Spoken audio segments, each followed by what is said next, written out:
राम राम, जय शिवालाल सर्वांना. कशा आहात सर्व? मजेत ना? तर चला, वर्षा बंजारा कुकिंग मध्ये पुन्हा एकदा तुमचं स्वागत आहे. तर मी आज बनवणार आहे कंटोल्याची भाजी. तर काल मी शेताकडे गेले होते, भरपूर सारे मला असे कंटोले मिळाले आहेत. तर ते व्हिडिओ तर तुम्ही पाहिलाच असेल ना. तर चला, त्याच कंटोल्याची मी आज रेसिपी बनवणार आहे. तर तुम्हाला जर माझी रेसिपी आवडली तर माझ्या व्हिडिओला लाईक करायचं, कमेंट करायचं आणि नवीन जर असाल तर माझ्या चॅनलला सबस्क्राईब करायचं, इंस्टावर असेल तर फॉलो करायचे.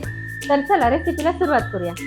तर चला, आता सर्वप्रथम काय करायचं, ह्या कंटोल्याला स्वच्छ पाण्यामध्ये टाकून असे खळखळ पाण्यामध्ये धुवून घ्यायचे आहेत. तर आता हे धुवून घेणं झाले की एका दुसऱ्या प्लेटमध्ये काढून घ्यायचे आहे. तर त्याच्यानंतर हे मागचं पुढचं देठ कापून घ्यायचं आहे. तर तुमची झाली का कंटोल्याची भाजी खाणी हे कमेंटमध्ये सांगा. तर कोणाकोणाला आवडते ते पण सांगा. मला तर फार आवडते, कारण मी इतकी भारी बनवते की मला ती माझ्या हाताची कंटोल्याची भाजी मला फार आवडते. तर आता याचे लांब लांब असे पीस करून घ्यायचे आहे.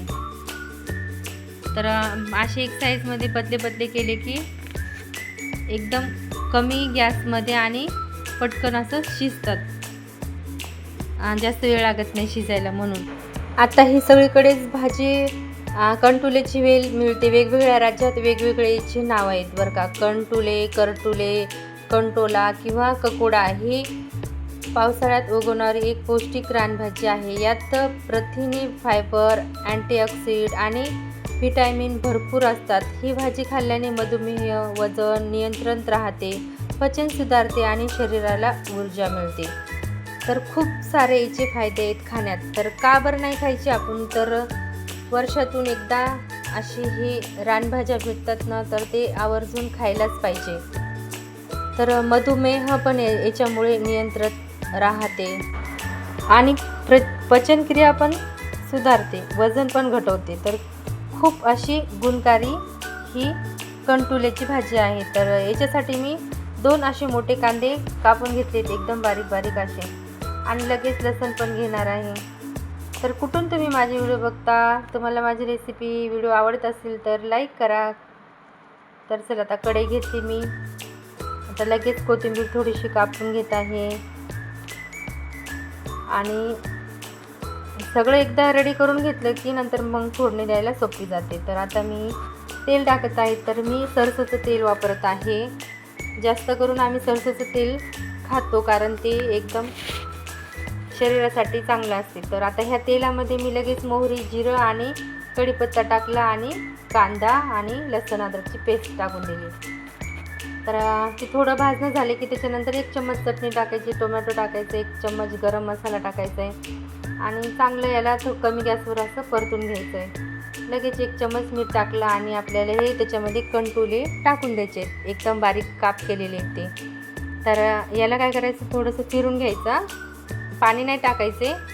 असंच थोडंसं आपली भिजवलेली डाळ आहे मुगाची, 1 वाटी छोटी वाटीनं भिजवली होती आणि 1 छोटी वाटी खोबरं खीस आहे बरं का.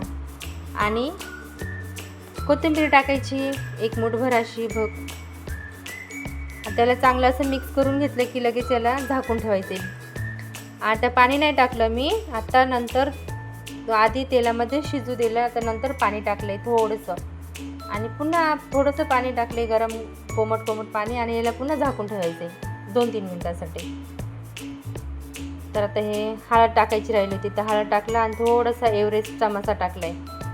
किचन किंग मसाला आहे माझा तो, कारण एव्हरेस्ट मसाल्यामुळे भाजीला एकदम हॉटेलसारखी चव येते.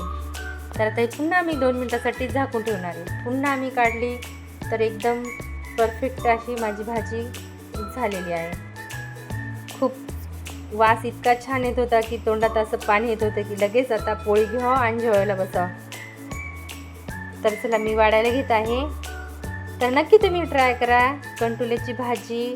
तुमच्याकडे जरी नसेल तर तुम्ही विकत आणून खा, पण रानमेवा वर्षातून एकदा येणारी ही कंटोल्याची भाजी नक्की खा. तर चला, माझ्या व्हिडिओला लाईक करा. शेवटपर्यंत पाहिल्यामुळे धन्यवाद.